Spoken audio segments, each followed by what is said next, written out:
元钞计时在好忙啊，数完这一叠，还有千千万万叠等着他。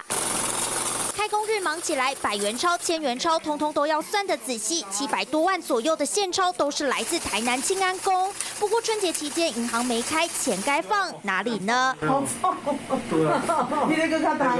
没看错，派出所的枪械室暂时变金库，帮忙保管。疫情的关系啦，大家拢要想讲今年会当做较好，所以在里边这个成长嘛真多。上班日申请护送服务，本项护钞工作已持续10多年。台南善化庆安宫香火鼎盛，10几年来，只要过年碰上银行休假，都会请求玻璃市大人协助。今年光是除夕到初6，香油钱、安太岁、光明灯及财神灯加一加高达700万元，而云林朝天宫也出现。